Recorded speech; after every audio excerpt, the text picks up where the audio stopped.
नमस्कार, नया सवेरा के इस और बहुत खास अंक में आप सभी का बहुत बहुत स्वागत है। बढ़ती तपिश के साथ चुनावी पारा भी इस वक्त अपने चरम पर जा पहुंचा है, क्योंकि 4 जून के लिए अब काउंटडाउन की शुरुआत हो चुकी है। आखिरी चरण के मतदान के लिए सारी तैयारियां पूरी कर ली गई हैं और इसीलिए आज थम जाएगा आखिरी चरण के लिए मतदान के प्रचार का शोर। और भी कई अहम खबरें होंगी अगले 1 घंटे में नया सवेरा के इस बहुत ही खास अंक में, और आपके साथ होंगी मैं जया सिन्हा और मेरी सहयोगी आंचल गुलाटी गुंबर। शुक्रिया जया। तो जब हम बात करते हैं तपिश को लेकर, बिल्कुल तपिश 52 डिग्री पार कर गई है। और अगर हम बात करते हैं सियासी तापमान की, तो वो भी सर चढ़कर बोल रहा है। ऐसे में 7वां चरण जो है वो बहुत अहम होने वाला है, क्योंकि वो निर्णायक चरण है जिसके बाद 4 जून को होगी मतगणना। तो जिन उम्मीदवारों की किस्मत का फैसला ईवीएम में कैद हो गया है, उनके संघर्षों का जो नंबर है वो उस दिन सामने आएगा। लेकिन जब हम बात कर रहे हैं सच की, तो क्या कुछ चल रहा है। जब हम बात करते हैं हीट वेव को लेकर और क्या मॉनसून दस्तक देने वाला है दक्षिण में, इस पर भी हम करेंगे बातचीत। साथ ही साथ पश्चिम बंगाल में क्यों जो तरह से सीए को लेकर पहली जो आवेदकों की सूची है, या हम कहें उनके जो लेटर्स हैं वो बांटे जा रहे हैं, उससे ममता दीदी को क्यों है परेशानी, इस पर भी करेंगे चर्चा। साथ ही बात होगी जीवन के संघर्षों की, खेल जगत, एंटरटेनमेंट वर्ल्ड और कारोबार जगत की भी। लेकिन सबसे पहले नजरें हेडलाइंस की तरफ।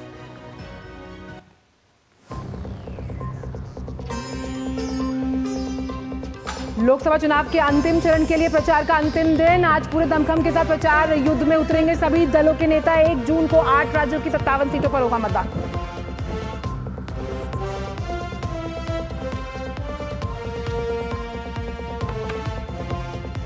प्रधानमंत्री नरेंद्र मोदी आज पंजाब के होशियारपुर में करेंगे चुनावी रैली। जेपी नड्डा और योगी आदित्यनाथ भी पंजाब में करेंगे तूफानी प्रचार। राजनाथ सिंह उत्तर प्रदेश में संभालेंगे मोर्चा।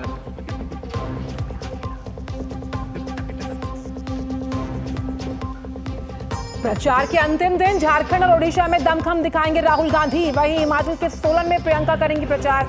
यूपी में अखिलेश तो बिहार में तेजस्वी यादव लगातार प्रचार युद्ध में डटे।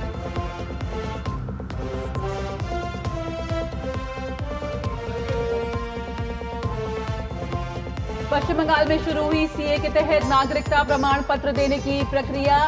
उत्तराखंड और हरियाणा में भी दिए गए आवेदकों को प्रमाण पत्र।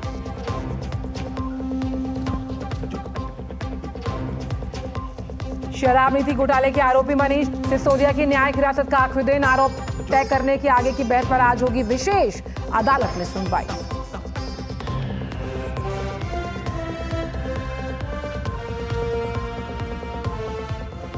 राजधानी दिल्ली समेत उत्तर प्रदेश में रिकॉर्ड तोड़ गर्मी। 48 डिग्री के ऊपर रहा कई शहरों का तापमान। प्रचंड गर्मी के बीच आज केरल पहुंच सकता है मॉनसून।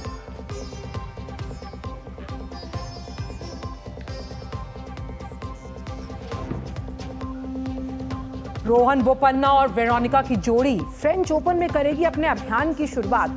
मिश्रित युगल के पहले दौर में ल्यूडमिला वावासोरी की जोड़ी से होना है सामना।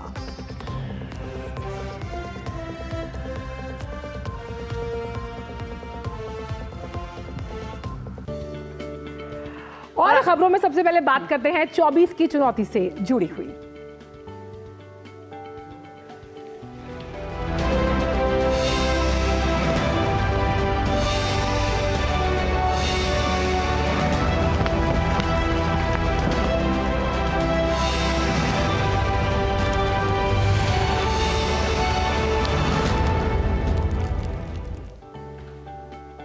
लोकसभा चुनाव का प्रचार आखिरी चरण में पहुंच गया है। आज शाम 5 बजते ही चुनाव प्रचार का शोर थम जाएगा। 1 जून शनिवार को अंतिम चरण का मतदान होगा।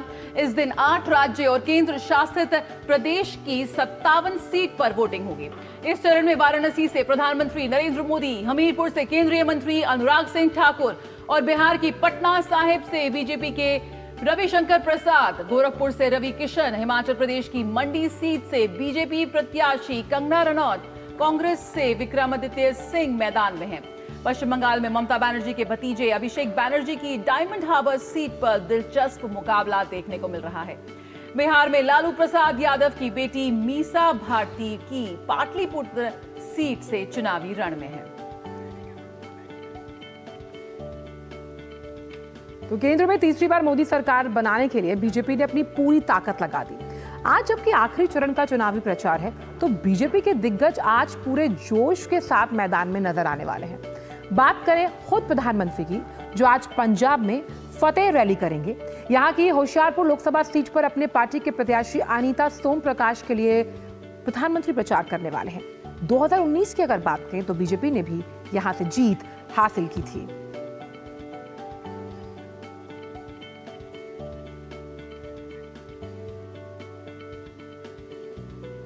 बीजेपी अध्यक्ष जेपी नड्डा भी आज पंजाब में तूफानी रैली करेंगे। अमृतसर, फरीदकोट और रूपनगर में नड्डा आज अपनी पार्टी के उम्मीदवारों के समर्थन में जनसभा करेंगे, जबकि उत्तर प्रदेश के मुख्यमंत्री योगी आदित्यनाथ भी आज पंजाब के मोहाली का रुख करेंगे। यहां की आनंदपुर साहिब लोकसभा सीट के लिए जनसभा कर भाजपा उम्मीदवार डॉक्टर सुभाष शर्मा के लिए वोट की अपील करेंगे। वहीं दूसरी तरफ वरिष्ठ नेता और रक्षा मंत्री राजनाथ सिंह आज उत्तर प्रदेश के कुशीनगर के रामकोला में चुनावी सभा को संबोधित करेंगे। छत्तीसगढ़ के सीएम विष्णुदेव साय भी आज झारखंड में बीजेपी के पक्ष में ताबड़तोड़ रैलियां करेंगे। साहिबगंज, पाकुड़, राजमहल और शिकारीपारा में आदिवासी वोटर्स की बहुलता है।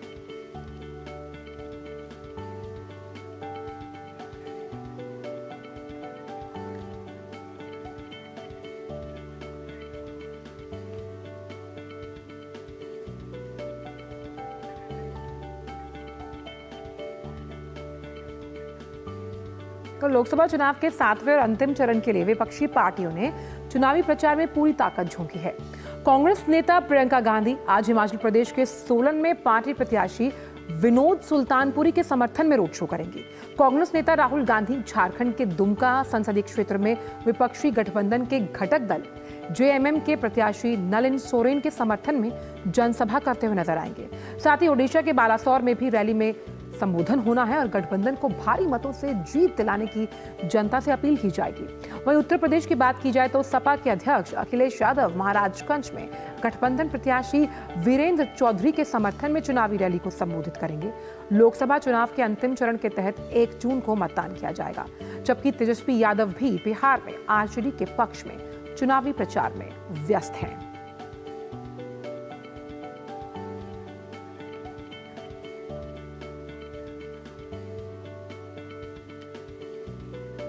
और होशियारपुर पंजाब से उर्मिलेश भट्ट इस वक्त हमारे साथ जुड़ रहे हैं, तो वहीं वाराणसी से शैलेंद्र मिश्र भी हमारे साथ जुड़ चुके हैं और पटना से धीरज कुमार इस वक्त हमारे साथ जुड़ चुके हैं इस नया सवेरा में। सबसे पहले उर्मिलेश भट्ट का रुख कर लेते हैं।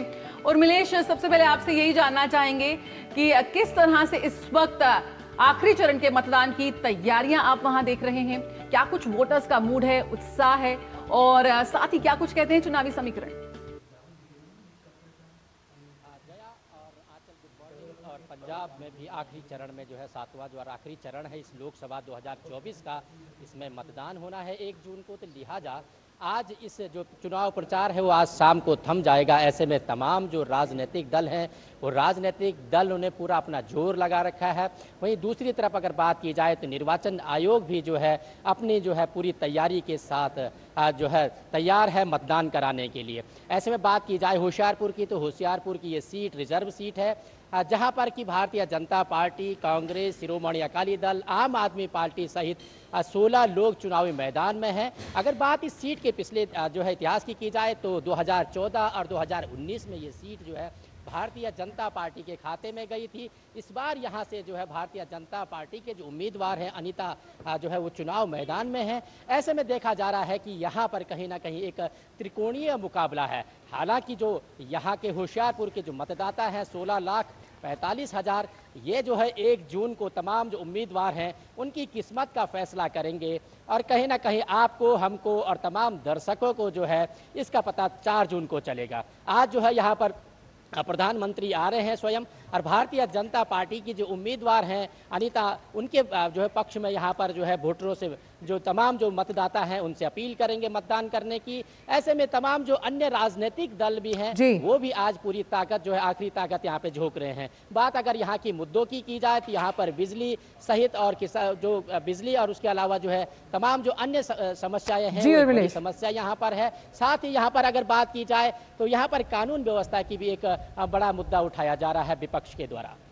बिल्कुल उर्मिलेश, और जहां इंडी गठबंधन की जब हम बात करते हैं तो आपकी दोस्ती दिल्ली में ज़रूर है कांग्रेस के साथ, लेकिन पंजाब में कहीं ना कहीं वो मतभेद साफ नज़र आता है। वाराणसी का रुख करते हैं जहाँ से शैलेंद्र मिश्र हमारे साथ जुड़े हैं। वाराणसी की अगर बात करें शैलेंद्र, तो प्रधानमंत्री का संसदीय क्षेत्र तो ये है ही, और अब अगर बात की जाए 1 जून की तो यहाँ पर मतदान होना है। किस तरह से जब तमाम स्टार प्रचारकों ने यहाँ रैलियाँ की हैं, कैसे अपने पक्ष में माहौल बनाते हुए नजर आ रही हैं तमाम चुनावी पार्टियां? देखिए आंचल, वाराणसी में बड़े से बड़े नेता चुनाव प्रचार के लिए आए। प्रधानमंत्री नरेंद्र मोदी का संसदीय क्षेत्र है, तीसरी बार यहाँ से चुनाव लड़ रहे हैं। प्रधानमंत्री नामांकन के से पहले रोड शो उन्होंने किया, महिला सम्मेलन को बाद में संबोधित किया। बीजेपी की तरफ से राष्ट्रीय अध्यक्ष जेपी नड्डा, गृह मंत्री अमित शाह, आज स्मृति ईरानी शिवपुर में सम्मेलन को संबोधित करने वाली हैं। तमाम केंद्रीय मंत्री, मुख्यमंत्री बीजेपी शासित राज्यों के उन्होंने धुआंधार प्रचार किया। विपक्ष की तरफ से अखिलेश यादव और राहुल गांधी ने संयुक्त जनसभाएं की। ये जो चरण है ये बीजेपी के लिहाज से आप देखें, वाराणसी से लेकर गोरखपुर तक उनके जो सहयोगी हैं उनके लिए बहुत महत्वपूर्ण है। एनडीए की अपना दल 2 सीटें इसी चरण में आती है। रॉबर्ट्सगंज सोनभद्र जो इलाका है वो अपना दल के खाते में है। मिर्जापुर से अपना दल की प्रमुख अनुप्रिया पटेल चुनाव लड़ रही हैं। घोसी जो सुभाष सपा के जो मुखिया हैं ओम प्रकाश राजभर, उनके बेटे चुनाव लड़ रहे हैं। तो एनडीए के सहयोगियों के लिहाज से भी ये चरण बहुत महत्वपूर्ण है। और चूंकि वाराणसी सबसे वीआईपी सीट है, यहाँ पर बीजेपी प्रधानमंत्री नरेंद्र मोदी के जीत के अंतर को बढ़ाने के लिए चुनाव लड़ रही है और उसके लिए पूरी रणनीति के साथ, धुआंधार चुनाव प्रचार के साथ हर घर तक पहुंचने की एक रणनीति बनाई गई थी। तो बहुत निगाहें होंगी कि वाराणसी में क्या अंतर रहता है, कितने हद तक बीजेपी जीत के अंतर को बढ़ाने में कामयाब होती है, जो दावा कर रही है। तो उस लिहाज से देखें चरण बहुत महत्वपूर्ण है और तमाम चर्चित चेहरे तो आई हैं। आपने उनका नाम भी गिनाया, गोरखपुर से रवि किशन हो, सामने काजल निषाद हैं, इस तरह के तमाम चर्चित उम्मीदवार भी हैं इस चरण में। बिल्कुल, और जो दावे हैं, जो वादे हैं, उनकी तो तस्वीर साफ हो ही जाएगी, क्योंकि जिस तरह से 4 जून के लिए काउंटडाउन की शुरुआत हो गई है। उर्मिलेश, बहुत बहुत शुक्रिया हमारे साथ जुड़ने के लिए, फिलहाल इस जानकारी के साथ जुड़ने के लिए। लेकिन धीरज का यहाँ पर रुख कर लेते हैं और पटना से धीरज हमारे साथ जुड़े हुए हैं। अगर हम बात करें बिहार की, तो बिहार का भी जो इस बार रण है वो काफी ज्यादा दिलचस्प हो रहा है। तमाम जो पॉलिटिकल लीडर्स हैं, पीसा भारती की बात करें या वो सब अपनी जीत का इस वक्त दावा ठोक रहे हैं। किस तरह से आखिरी चरण के लिए इस वक्त जबरदस्त शोर और उत्साह नजर आ रहा है बिहार में, धीरज?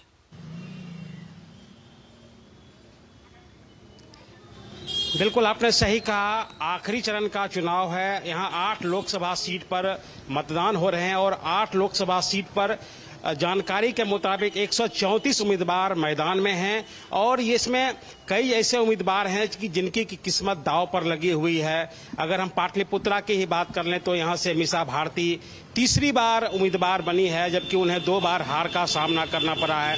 एक बार फिर बीजेपी से रामकृपाल यादव उनके सामने हैं। रामकृपाल यादव यहाँ से 2 बार चुनाव जीत चुके हैं। तो मीसा भारती के लिए इस बार का भी मुकाबला कांटेदार है, कोई आसान राह उनके लिए नहीं है।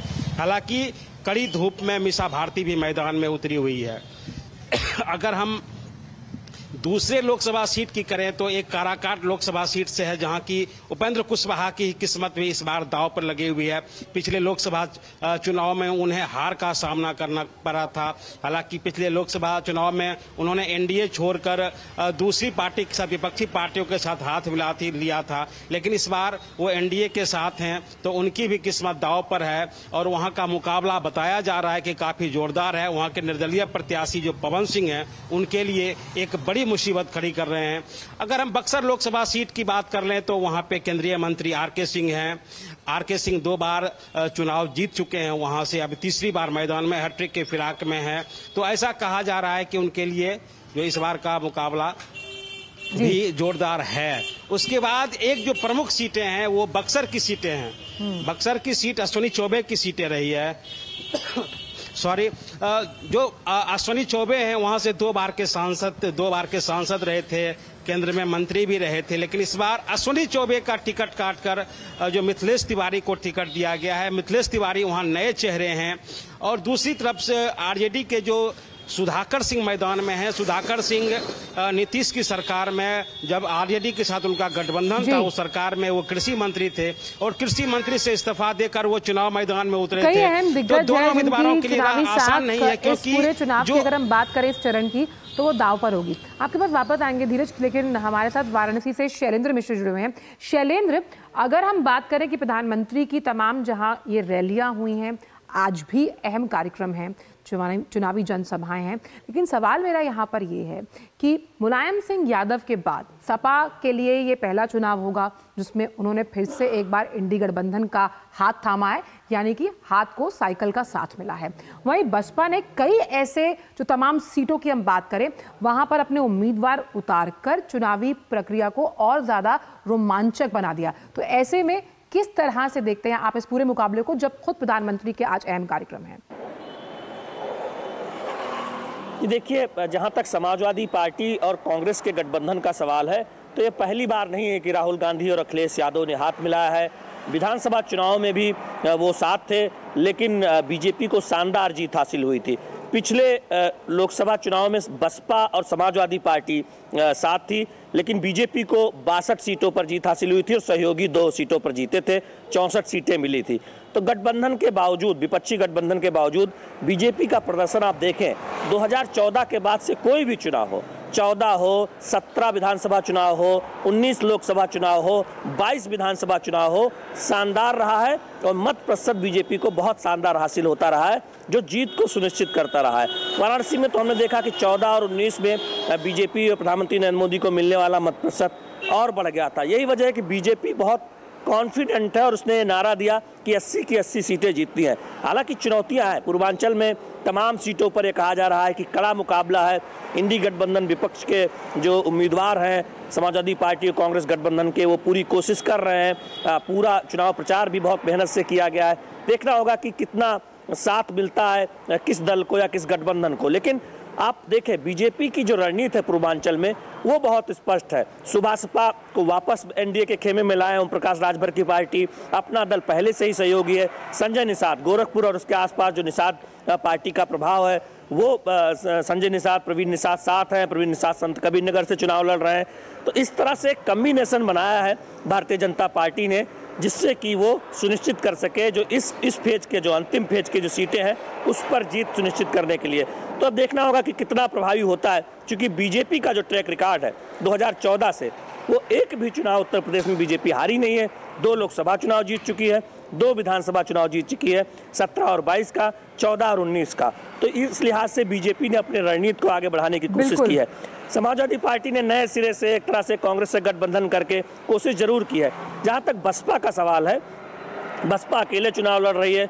कुछ सीटों पर उसके उम्मीदवार संघर्ष करते दिखाई दे रहे हैं। त्रिकोणीय मुकाबला बनाने के लिए जीत की स्थिति होगी ये कहना बहुत कठिन है, लेकिन कुछ चुनिंदा सीटें हैं जहां वो कोशिश कर रहे हैं कि उनको भी जनता एक तरह से उन पर भी ध्यान दे और वो त्रिकोणीय मुकाबला बना पाए। तो देखना होगा कि बसपा कितना असर छोड़ती है। लेकिन फिलहाल देखने से तो यही लगता है कि एक तरफ भारतीय जनता पार्टी और उनके एनडीए सहयोगी है और दूसरी तरफ इंडी गठबंधन है, समाजवादी पार्टी और कांग्रेस का गठबंधन है। ये जोरदार एक तरह से मुकाबला कई सीटों पर है जो दावा किया जा रहा है। बनारस को तो हम सब जानते हैं कि यहाँ बीजेपी प्रधानमंत्री नरेंद्र मोदी के जीत के अंतर को बढ़ाने के लिए पसीना बहा रही है। वो अंतर बढ़े 2019 में जो बढ़ा था 24 में बढ़े, उसके लिए प्रयास कर रहे हैं। कितने वोटों से जीत होगी इस पर लगातार बात की जा रही है। बहुत बहुत शुक्रिया शैलेंद्र और धीरज हमसे जुड़ने के लिए इस जानकारी के साथ, बहुत बहुत शुक्रिया। तो फिलहाल 24 की चुनौती में इतना ही, लेकिन वक्त एक छोटे से ब्रेक है। ब्रेक के उस पर भी खबरों का सिलसिला यूं ही जारी रहेगा नया सवेरा में। किसानों को जारी रहेगी 6,000 रुपए की सम्मान निधि। यह है मोदी की गारंटी।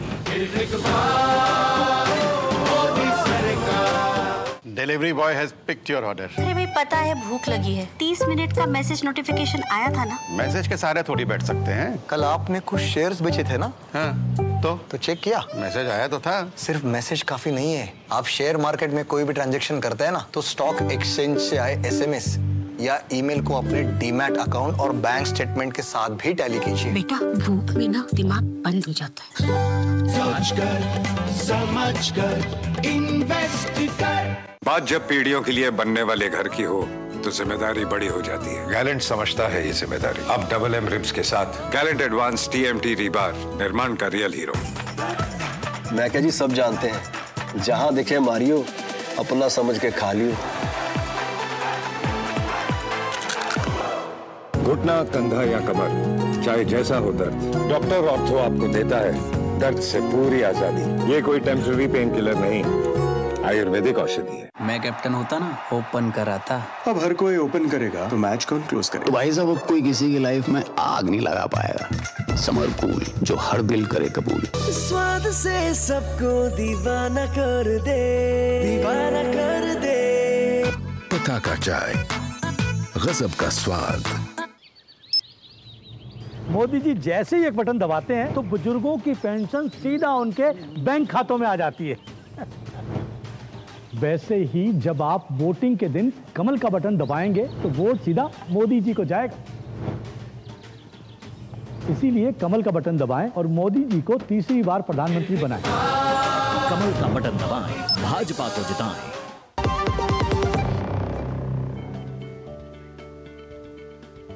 ब्रेक के बाद सभी का स्वागत है और बात कर लेते हैं, खबरों में आगे बढ़ते हैं। देश भर में ज्यादा से ज्यादा ऐसे राज्य हैं जहां पारा 40 डिग्री के ऊपर है। भीषण गर्मी और हीट वेव से झुलस रहे लोगों को अभी राहत की उम्मीद नजर नहीं आ रही।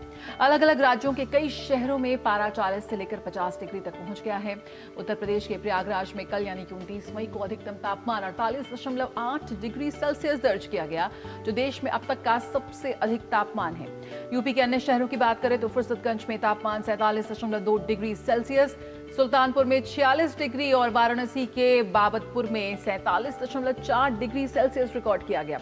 वहीं कर्नाटक के करवार और बिहार के गया में पारा 47 डिग्री से भी ज्यादा बढ़ गया। ठंडे तापमान के लिए जाने जाने वाले हिमाचल प्रदेश के कुछ शहरों में गर्मी कहर बरसा रही है। हिमाचल के सोलन में अब तक का सबसे अधिक तापमान 38 डिग्री और ऊना में 46 डिग्री रिकॉर्ड किया गया। मौसम विभाग के मुताबिक गुरुवार को पंजाब, हरियाणा, चंडीगढ़, दिल्ली, राजस्थान के कुछ हिस्सों, बिहार, झारखंड, उड़ीसा में हीट वेव का रेड अलर्ट है। वहीं उत्तर प्रदेश, मध्य प्रदेश के कुछ हिस्सों, जम्मू संभाग, हिमाचल प्रदेश, महाराष्ट्र और छत्तीसगढ़ में हीट वेव का ऑरेंज अलर्ट है। तो गर्मी ने तोड़े सारे रिकॉर्ड और भारत का एक बड़ा इलाका यहां पर हीट वेव की चपेट में है। और हमारे साथ हमारे तीनों संवाददाता जो हैं वो भी जुड़ेंगे। और ख़ास तौर पर हमने देखा कल जया की 52 डिग्री क्रॉस कर गया, जो कि ख़ास तौर पर अगर मई के महीने की बात की जाए तो लगातार जो वेदर एक्सपर्ट्स हैं उनका मानना है कि ये पहली बार हुआ है। और ज़्यादा जानकारी के लिए तमाम अलग अलग जगहों से हमारे संवाददाता जुड़े हुए हैं। तापस भट्टाचार्य जुड़े हुए हैं हमारे साथ, दिल्ली से, लखनऊ से जुड़े हुए रामेंद्र और जयपुर से जुड़े हुए विकास सोनी। सबसे पहले तापस, आपका रुख करने वाली हूँ यहाँ पर मैं। जिस तरह से ये उम्मीद लगातार जताई जा रही है कि जो पहाड़ी या तराई क्षेत्र हैं वहाँ पर जब मौसम में बदलाव होगा उसका असर यहाँ के तमाम राज्यों पर पड़ेगा, ये बदलाव हम कब तक उम्मीद कर सकते हैं, क्योंकि 52 डिग्री क्रॉस कर गया है पारा? ये उम्मीद कर सकते हैं कि जो पारा है धीरे धीरे कम होना शुरू होगा। इनफैक्ट अगर हम IMD की बात करें तो 2 दिन पहले से रेड अलर्ट चल रहा था दिल्ली में। कल भी था, उससे एक दिन पहले भी था, लेकिन आज से यानी बृहस्पतिवार से उन्होंने ऑरेंज अलर्ट पे लेके आए हैं उसको, जो कोडिंग है, कोड वार्निंग जो है। और ये IMD से भी जब हमने बात की थी, IMD के DG उन्होंने कहा था कि आज से धीरे धीरे करके जो पारा है वो कम होता रहेगा। उसका दो तीन उन्होंने रीजन बताए थे। उसमें से सबसे पहला अहम रीजन है एक वेस्टर्न डिस्टर्बेंस जो है वो सक्रिय हो जाएगा, लेकिन उसके जरिए ज्यादा बारिश नहीं होगी। हाँ, जो अभी जो इस वक्त जो गर्मी है वो इसलिए ज्यादा है कि जो मिडिल ट्रोपोस्फेयर में जो हवा है वो नीचे की तरफ आ रही है, उसके वजह से एक दबाव एक महसूस हो रहा है। और हवा जो है जब इस तरीके से नीचे आती है तो गर्मी और उमस और उससे ज्यादा एक तरह से बन जाता है, जैसे एक लू होता है दिल्ली में जैसे बोलते हैं। तो वो एक है। लेकिन ये जो वेस्टर्न डिस्टर्बेंस बनेगा उससे ये क्लियर होने की संभावना है। हाँ, ये नहीं कह सकते, ये नहीं कहूंगा कि पारा एकदम ही कम हो जाएगा और बहुत ज्यादा सुहावना मौसम दिल्ली में हो जाएगा, वो होना मुश्किल है। दूसरी अहम चीज है कि एक हवा अरेबियन सी से आ रही है, उससे भी बहुत स्ट्रॉन्ग विंड करंट बोलते हैं उसे, उससे भी यहाँ पे जो गर्मी जो लू के थपेड़े थे उससे भी बहुत ज्यादा लोगों को राहत मिलने की उम्मीद है। तो आज और कल ऑरेंज अलर्ट रखा है आईएमडी ने दिल्ली और एनसीआर, राजस्थान, पंजाब, हरियाणा, इन जगहों पे। तो रेड अलर्ट से ऑरेंज अलर्ट आ चुका है और आशा यही है जिस तरीके से 48, 49 डिग्री चल रहा था मुंगेशपुर में कल, एक जो ऑटोमेटिक वेदर स्टेशन है वहां पे 52.9 डिग्री आया था, तो उसकी भी जांच की जा रही है। आज आईएमडी ने कुछ लोगों को अपना भेजा है वहां पे उसको चेक करने के लिए क्या वो इकलौता ऐसा स्टेशन था जिसमें जो इस तरीके से एक अलग तरीके से 52.9 आया था। बाकी जितने भी स्टेशन थे वो करीब 47, 48, 49 तक गया है। क्योंकि आप देखिए यहाँ पे जो दिल्ली के जो स्टेशन है उसमें से करीब 5 ऐसे स्टेशन है जो डिपार्टमेंट की तरफ से मैनेज होते हैं। बाकी जो स्टेशन है वो आपके ऑटोमेटिक वेदर स्टेशन है, जैसे कि नजफगढ़ में है, बाकी जो जगह है। तो ये जो ऑटोमेटिक स्टेशन है वहां पे कल 49, 48, 47 रहा है, लेकिन मुंगेशपुर इकलौता था जिसमें 52.9 था। तो उसको उसकी जांच करने के लिए आईएमडी काम कर रही है, तो शायद उसके सेंसर और जो बाकी जो पैरामीटर्स है उसकी जांच की जाएगी। बिल्कुल। और यहाँ पर राजस्थान में भी रिकॉर्ड तोड़ तापमान दर्ज किया जा रहा है। विकास सोनी का रुख कर लेते हैं, हमारे संवाददाता जयपुर में इस वक्त मौजूद हैं। विकास, क्या कुछ स्थिति है इस वक्त? जिस तरह से प्रचंड गर्मी यहाँ पर राजस्थान के कई जगहों पर, शहरों में देखी जा रही है, क्या कुछ एहतियात बरतने की कोशिश यहाँ पर की जा रही है, लोगों को बताया जा रहा है, और साथ ही क्या कुछ उम्मीद की जा रही है कि किस तरह से क्या कुछ राहत मिलती नजर आएगी? जी, प्रदेश में गर्मी का सितम लगातार जारी है। पिछले कुछ दिनों से राजस्थान में ऐसा लग रहा है कि जो राजस्थान की जो दिन की शुरुआत है वो सुबह से नहीं हो रही है, सीधा दोपहर से ही हो रही है। इस वक्त मैं राजधानी जयपुर में है। जयपुर में इस वक्त का जो तापमान है, घड़ी की सुइयां भले ही 8:30 बजा रही हो, लेकिन जो तापमान की सुई है वो 35 डिग्री सेल्सियस तापमान दिखा रही है। इससे आप अंदाज़ा लगा सकते हैं कि जैसे जैसे ये दिन बढ़ेगा तो ये तापमान कहाँ तक पहुँचेगा। लेकिन हाँ, पिछले 2 दिन से जो राजस्थान में जो तापमान था वो 50 डिग्री को पार कर चुका था, लेकिन थोड़ी सी राहत मिली है। पिछले दिन का अगर तापमान की बात करी जाए तो 2 डिग्री तापमान कम हुआ है। सबसे ज़्यादा तापमान फतेहपुर में 48.4 और पिलानी में 48.2 डिग्री सेल्सियस दर्ज किया गया है। इसके साथ ही राजस्थान के 4-5 शहर ऐसे हैं जिनका तापमान 48 डिग्री के पार है और 15 से ज़्यादा शहरों का तापमान 47 डिग्री के पार है। मौसम विभाग का कहना है कि अगले 48 घंटों से इसमें कोई राहत नहीं मिलेगी, लेकिन 1 और 2 जून को एक नया पश्चिमी विक्षोभ सक्रिय होगा, जिससे बारिश होगी और जिससे तापमान में जो ये बढ़ोतरी जारी है उसमें कहीं न कहीं लगाम लगेगी। बिल्कुल, मौसम विभाग और चिकित्सा विभाग लगातार एडवाइजरी जारी कर रहा है। जी बिल्कुल, पश्चिमी विक्षोभ का तो हम ऐसे इंतजार कर रहे हैं जैसे एसी का टेम्परेचर जब हमें बहुत सुकून देता है। सीधा अगर हम पिंक सिटी जयपुर की बात करते हैं, अब नवाबों की नगरी लखनऊ का रुख करेंगे। अजय जॉय भी हमारे साथ जुड़े हुए हैं जो मानसून के बारे में हो सकता है कुछ एक्साइटिंग अपडेट हमें दें। लेकिन क्योंकि रामेंद्र हैं, रामेंद्र, उत्तर प्रदेश में तो वैसे ही सियासी पारा इस वक्त चरम पर है, पूर्वांचल की अगर बात की जाए तो, लेकिन अभी मौसम विभाग का क्या मानना है खास तौर पर कि उत्तर भारत में, खासतौर पर उत्तर प्रदेश के जो तमाम इलाके हैं वहाँ पर किस तरह से तापमान की गिरावट जो है वो लोगों को थोड़ा सुकून दे पाएगी? क्योंकि 7वें चरण का चुनाव भी है, जिसमें वोटिंग होनी, कई अहम सीटें हैं, उत्तर प्रदेश लोग निकलेंगे वोट करने के लिए। बिल्कुल, राजनीतिक पारे के साथ उत्तर प्रदेश में जो गर्मी का पारा है वो भी बढ़ रहा है। देखिए, सबसे जो गर्म स्थान है वो झांसी और आगरा रहने, झांसी में 49 डिग्री सेल्सियस है और आगरा में 48। बाकी लगभग 30 से अधिक शहरों में 47, 45, 46 इस तरह पारा रह रहा। तो गर्मी चरम पर है। जो बात कर रहे थे अभी विकास हमारे झांसी से, वही हाल पूरे उत्तर प्रदेश का है। सुबह ही दोपहर से शुरू होती है। लेकिन एक खुशी की बात यह है कि मौसम विभाग ने कहा है कि आज से कुछ जिलों में थोड़ा सा गिरावट आएगी, 2 डिग्री सेल्सियस की गिरावट आ सकती है, लेकिन रातें अभी भी गर्म रहेंगी। रात का मौसम यह है कि एसी और कूलर के आगे ही लोग बैठे, दिन में भी और रात में भी सोने के लिए। 29,000 मेगावाट बिजली का जो उपभोग है वो पार कर गया, यानी 29,000 सबसे जो पीक है वो बिजली का है और 29,000 मेगावाट बिजली लोगों को दी जा रही है। लेकिन गर्मी के हालात ये हैं कि लोग किसी तरीके से जूस की दुकान में जा रहे हैं, पानी लेकर चल रहे हैं। ये डॉक्टरों की सलाह कि पानी पीते रहें, छाछ पीते रहें, उसका उपयोग करें। जो जानवर हैं जैसे जो वाइल्ड लाइफ जगह है जैसे सोनभद्र है और लखीमपुर खीरी है, तो वहाँ वन विभाग ने कहा कि पानी भर दिया जाए कि जानवरों को भी दिक्कत ना हो। तो गर्मी का आलम अभी है, लेकिन आज से मौसम विभाग ने कहा कि 2 दिन के अंदर जो पारा है वो 2 डिग्री सेल्सियस नीचे आ सकता है, थोड़ी राहत मिल सकती है। लेकिन राजनीतिक पारा अभी कल तक चढ़ा रहेगा और कल के बाद 4 तक केवल चुनावी चर्चाओं का पारा चढ़ा रहेगा। बिल्कुल, चलिए उम्मीद करते हैं कि जैसा मौसम विभाग ने कहा है वो असर नजर आए। यहाँ पर हमारे साथ सीधे रुक करेंगे केरला का, जहाँ पर हमारे साथ अजय जॉय इस वक्त जुड़ चुके हैं। अजय, यहाँ पर जब भी मानसून की बात हो रही है तो ऐसा कहा जा रहा है कि मानसून दस्तक देगा सबसे पहले, और केरल की अगर हम बात करें तो बहुत जल्द मानसून दस्तक दे सकता है। क्या कुछ इस वक्त जानकारी मिल रही है? साथ ही साथ लगातार बारिश तो हो ही रही है, क्या कुछ मौसम को लेकर अपडेट है? मौसम विभाग के अनुसार आज मानसून आना है, लेकिन उससे पहले से ही मानसून जैसा सिचुएशन बन चुका है इधर। अगर आपको याद है तो सिर्फ 4 हफ्ते पहले इधर रेड अलर्ट था, लेकिन वो हीट वेव के कारण से रेड अलर्ट था। अभी तो रेड अलर्ट और ऑरेंज अलर्ट सीधे बारिश के कारण हर दिन अभी आ रही है, लेकिन आज थोड़ी रिलीफ है। आज सिर्फ येलो अलर्ट चल रही है 11 जिलों में, लेकिन कल तो ऐसे ही बुरी सिचुएशन था मध्य केरल और यहाँ की दक्षिण केरल में।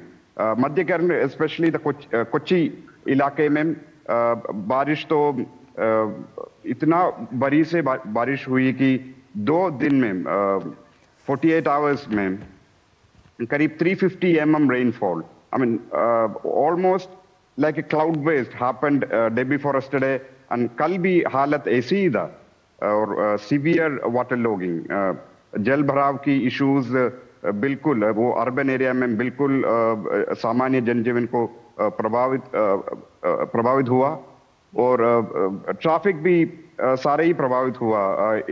Specially intercity transport were affected, roads were inundated, and in Trivandrum also the situation was almost the same. ऐसे ही हालत था। करीब 100 मिलीमीटर की बारिश इधर भी ट्रिवेंड्रम में भी कल हुआ, और छोटी सी नालाएं वो जल से भरकर आसपास के मोहल्ले में पहुंच गए, और रोड में बिल्कुल जल भराव की सिचुएशन बन चुका था। चलिए, अच्छी और पॉजिटिव खबर अजय आपने दी है। अजय रिलीफ कैंप जी, अजय जॉय ने एक बहुत पॉजिटिव खबर ये दी है कि 1 जून से पहले ही हम मान सकते हैं कि मानसून केरल में दस्तक देगा। जिस तरह से उनका नाम है, बहुत ही जॉयफुल और पीसफुल खबर है, खास तौर पर केरल से किस तरह से उत्तर भारत की तरफ जब मानसून अपनी बढ़त बनाएगा तो पसीने जो छूटने वाले हैं उनसे कहीं ना कहीं निजात मिलती हुई नजर आएगी। बहुत बहुत शुक्रिया अजय आपका भी, साथ ही साथ रामेंद्र आपका और विकास सोनी आपका, जयपुर से इन तमाम जो अपडेट्स है वेदर के लिहाज से हमसे साझा करने के लिए। बिल्कुल, और इस बीच ये भी जिस तरह से लगातार खबर आ रही है कि जो बिजली की खपत है वो बहुत ज़्यादा बढ़ गई है। राजधानी दिल्ली में भी कल रिकॉर्ड बिजली की खपत दर्ज की गई है, क्योंकि लगातार आप एसी में बैठे हैं, तो वो कोशिश कीजिए किसी भी तरह से उसको थोड़ा सा कम करने की। रुकते हैं एक छोटे से ब्रेक के लिए, जल्द हाजिर होते हैं।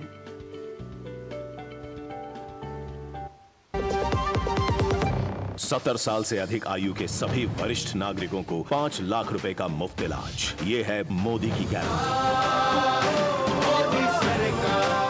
बात जब पीढ़ियों के लिए बनने वाले घर की हो तो जिम्मेदारी बड़ी हो जाती है। गैलेंट समझता है ये जिम्मेदारी। अब डबल एम रिम्स के साथ गैलेंट एडवांस TMT रीबार, निर्माण का real hero.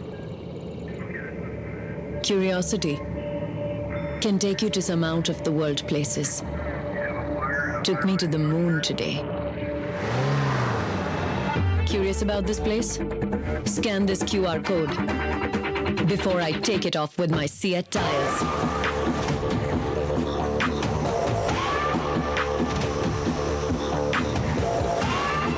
Seat, crafted for the curious.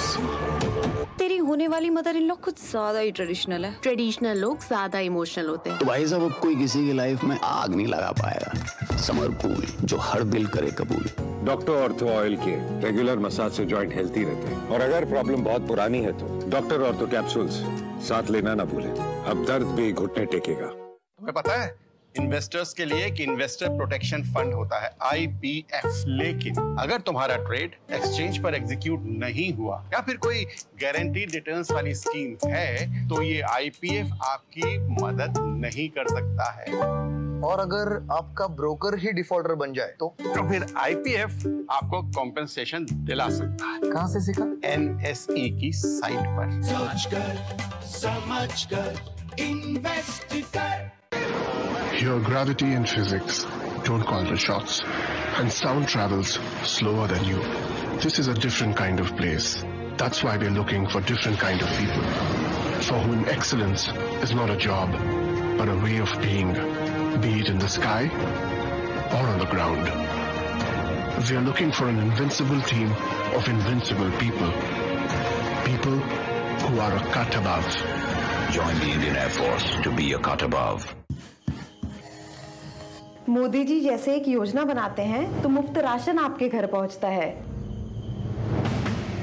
वैसे ही जब आप वोटिंग के दिन कमल का बटन दबाएंगे तो वोट सीधा मोदी जी को जाएगा। इसीलिए कमल का बटन दबाएं और मोदी जी को तीसरी बार प्रधानमंत्री बनाएं। कमल का बटन दबाएं, भाजपा को जिताएं। ब्रेक के बाद सभी का स्वागत है और अगली खबर ओडिशा से है, जहां पुरी में भगवान जगन्नाथ के चंदन यात्रा उत्सव के दौरान पटाखों के ढेर में विस्फोट होने से कम 15 लोग झुलस गए। पुलिस ने बताया कि दुर्घटना के समय सैकड़ों लोग अनुष्ठान देखने के लिए नरेंद्र पुष्करणी सरोवर के तट पर इकट्ठा हुए थे। इसी दौरान कुछ श्रद्धालु आतिशबाजी कर रहे थे और एक चिंगारी पटाखों के ढेर पर जा गिरी, जिसकी वजह से धमाका हुआ। फिलहाल सभी घायलों को आनन फानन में जिला अस्पताल में भर्ती करवाया गया। मुख्यमंत्री नवीन पटनायक ने घटना पर दुख जताया। उन्होंने कहा कि इलाज का खर्च मुख्यमंत्री राहत कोष से वहन किया जाएगा। संवाददाता असीम मिश्रा इस वक्त हमारे साथ और जानकारी के साथ जुड़ रहे हैं। तो यहाँ पर पटाखों के जरिए जो थोड़ी सी विस्फोट हुआ और उसमें यहाँ पर लोग झुलस गए हैं, क्या कुछ अपडेट इस वक्त असीम इस पूरी घटना को लेकर मिल रहा है? जया, सबसे पहले तो ये बहुत ही दुखद घटना है, वो इसलिए कि अब से कुछ ही दिनों के बाद विश्व प्रसिद्ध जो रथ यात्रा उसकी शुरुआत होने वाली है और ये उसकी कड़ी में रिचुअल्स होते हैं। चंदन यात्रा एक रिचुअल्स है, जबकि आज कुछ दिनों के बाद से रथ यात्रा की शुरुआत होगी। इसमें होता क्या है कि जो श्रद्धालु हैं वो एक सरोवर के पास रुकते हैं। ये परंपरा रही है कि वहां पे वो अपने साथ कुछ उत्सव मनाने के लिए कुछ मात्रा में क्रैकर्स लेके जाते हैं और फिर उसका वो वहां पे क्रैकर्स को जलाते हैं और फिर उसको सेलिब्रेट करते हैं। लेकिन कल की घटना में ये हुआ है कि जो तय मात्रा थी उस तय मात्रा से अधिक क्रैकर्स को वहां पे लेकर जाया गया। एक बात। दूसरी बात कि वहां पे हजारों की तादाद में श्रद्धालु मौजूद थे। ये एक तालाब है, बहुत ही गहरा तालाब होता है। वहां पे जो है जल क्रीड़ा की जाती है कुछ लोगों के द्वारा। उसको देखने के लिए उस घाट के चारों तरफ जो है वो लोग हजारों की तादाद में लोग मौजूद होते हैं। अब यहाँ पे सवाल ये है कि जो तय मात्रा थी उससे ज्यादा क्रैकर्स कैसे ले गए? क्या प्रशासन को इसकी जानकारी नहीं थी? और अगर जानकारी भी थी तो उस पर क्यों नहीं एक्शन लिया गया? पहली बात। दूसरी बात, इस कल की घटना में जो आप बता रही थी कि जो जिस क्रैकर्स को फोड़ा गया उसके कुछ चिंगारी वापस जब उस क्रैकर्स के ढेर पर पड़े तो एक बहुत बड़ा विस्फोट हुआ, जिसकी वजह से वहां अगड़ मच गई, लोग जल गए उस पटाखे से। और ये भी खबर है कि तालाब सामने था तो उस तालाब में भी जान बचाने के लिए बहुत से लोग कूद गए।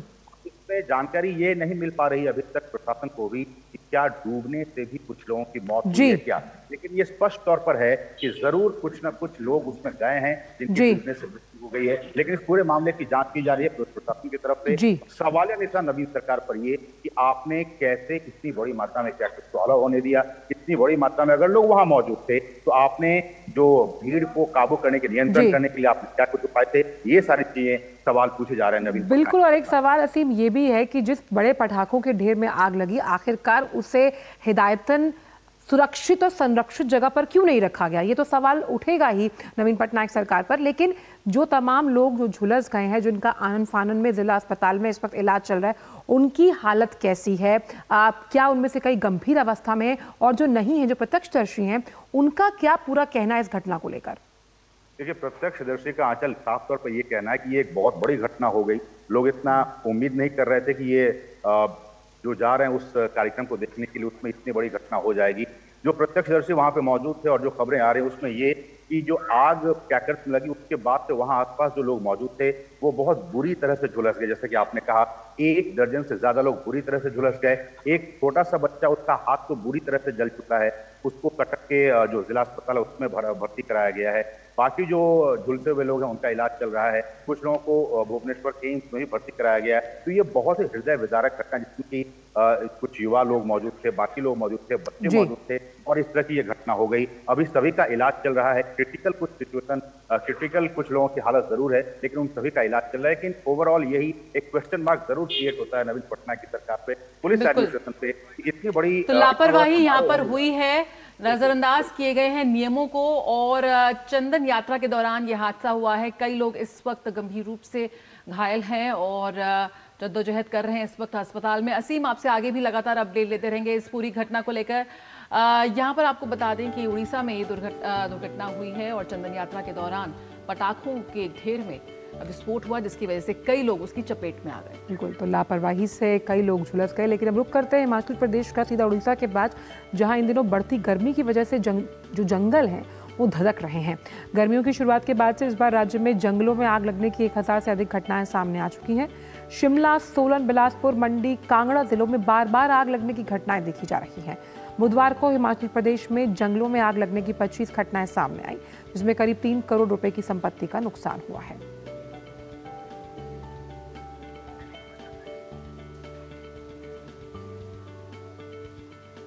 और यहाँ रुकेंगे एक छोटे से ब्रेक के लिए, जल्द हाजिर होते हैं।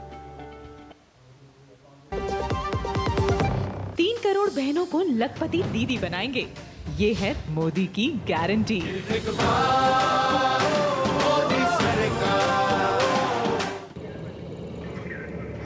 Curiosity can take you to some out of the world places.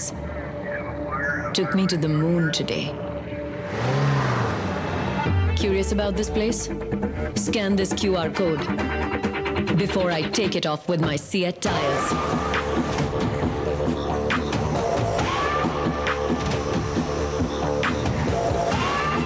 Seat, crafted for the curious. बात जब पीढ़ियों के लिए बनने वाले घर की हो तो जिम्मेदारी बड़ी हो जाती है। गैलेंट समझता है ये जिम्मेदारी। अब डबल एम रिब्स के साथ गैलेंट एडवांस TMT रीबार, निर्माण का रियल हीरो। घुटना, कंधा या कमर, चाहे जैसा हो दर्द, डॉक्टर ऑर्थो आपको देता है दर्द से पूरी आजादी। ये कोई टेम्पररी पेन किलर नहीं, आयुर्वेदिक औषधि है। मोदी जी जैसे एक बटन दबाते हैं तो किसान का 6000 सालाना सीधा उसके बैंक खाते में जाता है, वैसे ही जब आप वोटिंग के दिन कमल का बटन दबाएंगे तो वोट सीधा मोदी जी को जाएगा। इसलिए कमल का बटन दबाएं और मोदी जी को तीसरी बार प्रधानमंत्री बनाएं। कमल का बटन दबाएं, भाजपा को जिताएं। स्वाद से सबको दीवाना कर दे, दीवाना कर दे। पता का चाय, गजब का स्वाद। ब्रेक के बाद सभी का स्वागत। और अब रुक करते हैं हमारे खास सेगमेंट अखबारों की सुर्खियों का।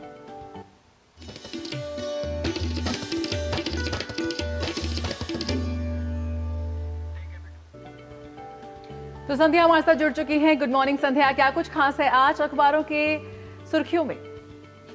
आंचल और जया, अखबारों की सुर्खियों की शुरुआत कर लेते हैं लोकतंत्र के महापर्व की पूर्णाहुति यानी कि 1 जून को होने वाले मतदान से जुड़ी हुई खबर, और इसको लेकर के किस तरह से अब अंतिम चरण में चुनाव प्रचार है और राजनीतिक दल अब अपने अपने मास्टर स्ट्रोक लगाने में जुटे हुए हैं। और कल जो जनसभाएं हुई हैं उसे लेकर के आज सभी अखबारों में खबर देखने को मिली है।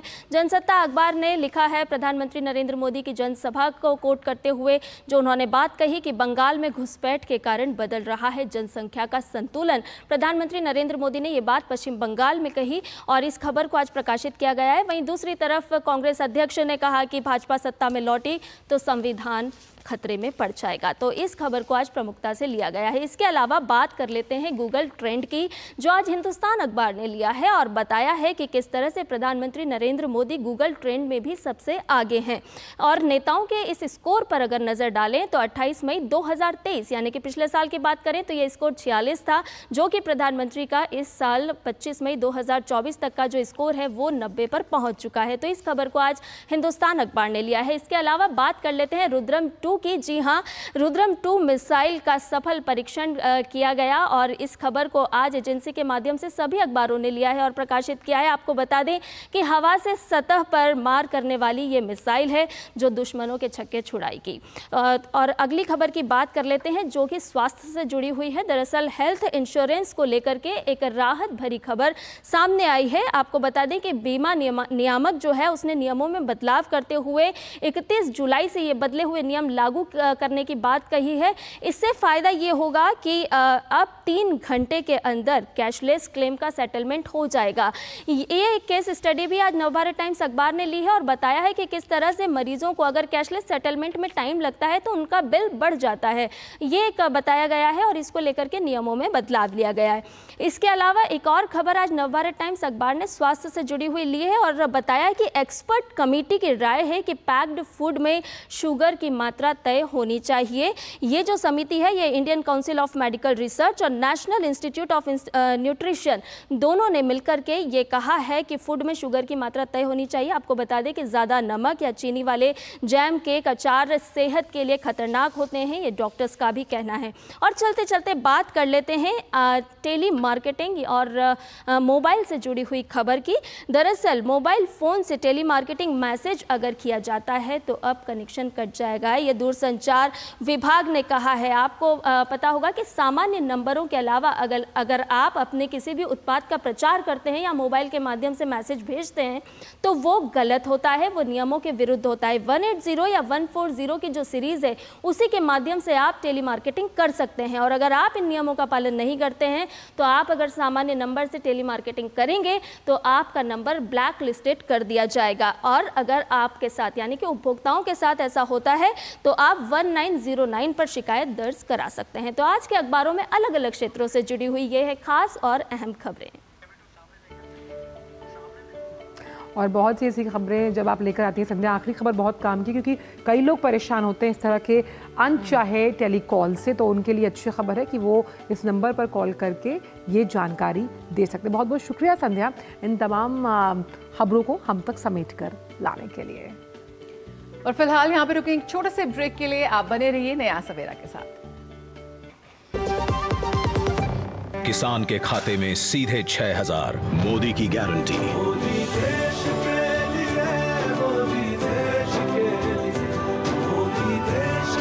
फिर एक बार मोदी सरकार, कमल का बटन दबाएं, भाजपा को जिताएं। यकीन है खुद पर है नाज, सुनती हूँ अपने मन की आवाज, कभी शर्मीली तो कभी हूँ जाबाज, रुकना मेरी आदत नहीं, थमना मेरी चाहत नहीं,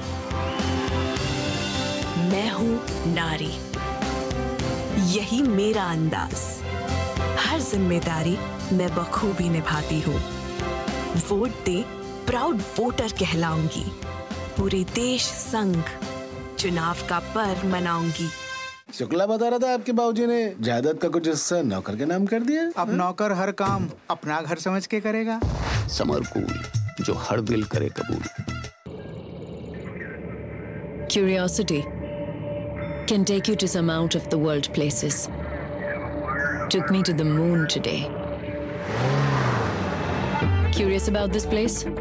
Scan this QR code before I take it off with my Seat tires.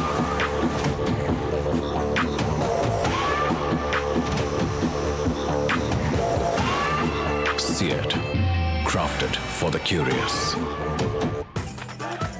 मैं क्या जी सब जानते हैं, जहां दिखे मारियो, अपना समझ के खा लियो। स्वाद से सबको दीवाना कर दे, दीवाना कर दे। पता का चाय, गजब का स्वाद।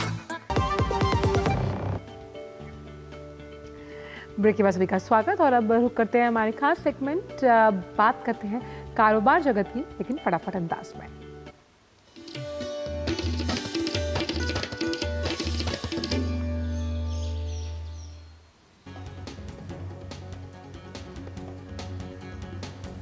आरबीआई ने इस साल जनवरी मार्च की विकास दर 7.3% रहने का अनुमान लगाया। एसबीआई ने इस अवधि में विकास दर 7.4% रहने का अनुमान लगाया।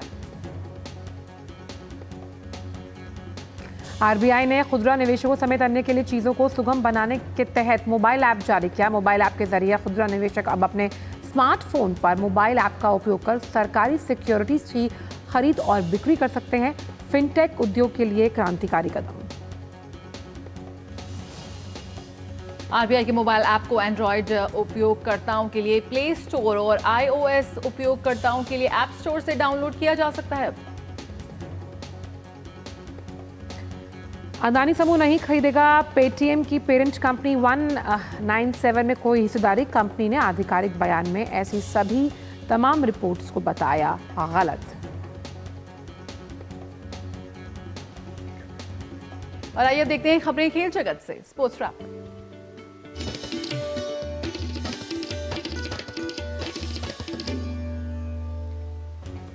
फ्रेंच ओपन के पुरुष युगल के साथ रोहन बोपन्ना मिश्रित युगल में अपनी जोड़ीदार रूस की वेरोनिका कुदरमेतोवा के साथ अपने अभियान की करेंगे शुरुआत। फ्रेंच ओपन के मिश्रित युगल में बोपन्ना वेरोनिका की जोड़ी का सामना रूस की ल्यूडमिला सैमसोनोवा से होगा।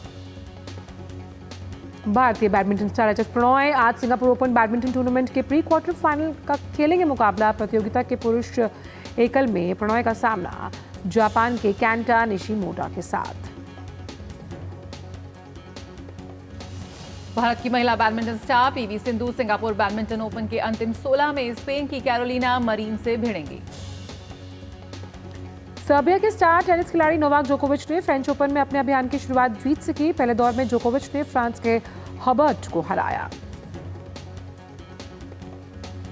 सत्यदीप गुप्ता ने माउंट एवरेस्ट और माउंट लोत्से को पार करने में 11 घंटे और 15 मिनट का समय लेकर भी नया कीर्तिमान रचा। खबरें ग्लैमर वर्ल्ड से अंदाज रहेगा फटाफट।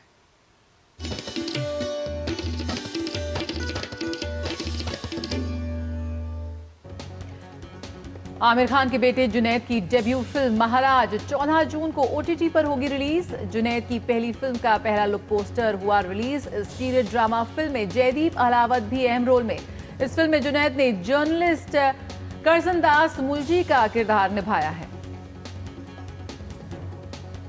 चोरा भीम और द कर्स ऑफ डामियन डीमन इस शुक्रवार को बड़े पर्दे पर रिलीज के लिए तैयार। फिल्म में अनुपम खेर, मकरंद देशपांडे, आश्रय मिश्रा और सुरभि तिवारी भी मिलेंगे देखने को। फिल्म मेकर्स का छुट्टियों के सीजन को भुनाने का प्रयास। अल्लू अर्जुन और रश्मिका मंदाना स्टार पुष्पा 2 का दूसरा गाना अंगारो रिलीज। फिल्म लगातार सुर्खियों में। ये भी खबर है कि पुष्पा 2 के 2 अलग अलग एंडिंग शूट की जा रही है। फिल्म 15 अगस्त को सिनेमाघरों में होगी रिलीज। बॉलीवुड एक्ट्रेस रानी मुखर्जी को फीमेल कैटेगरी में movie fight best actor award से नवाजा गया। एक्ट्रेस को film Mrs Chatterjee versus Norway में उनके काम के लिए किया गया सम्मानित। सलमान खान ने की अपनी फिल्म सिकंदर की शूटिंग शुरू। सलमान खान की फिल्म सिकंदर में बाहुबली में कटप्पा की भूमिका के लिए प्रसिद्ध दक्षिण भारतीय स्टार सत्यराज सिकंदर में निभाएंगे खलनायक की भूमिका। अनिल कपूर, दिव्या खोसला और हर्षवर्धन राणे की आने वाली फिल्म सावी का नया गाना हुआ रिलीज। फिल्म 31 मई को सिनेमाघरों में देगी दस्तक।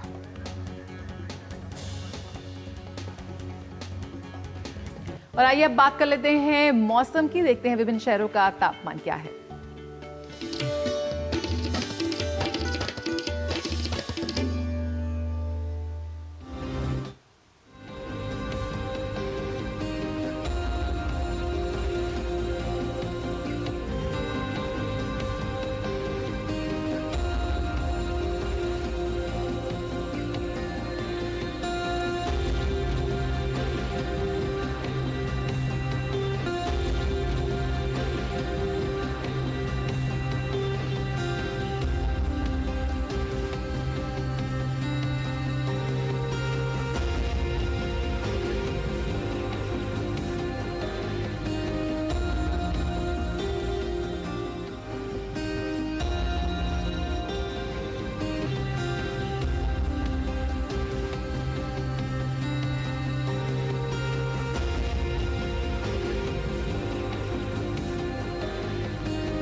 तो हमार काशी हमार विरासत, जी हाँ, शिव की नगरी काशी में नमो घाट पर इस नाम से शानदार कार्यक्रम का आयोजन किया गया, जिसमें करीब 1500 प्रतिभागियों ने अपनी कलाकारी का लोहा मनवाया है।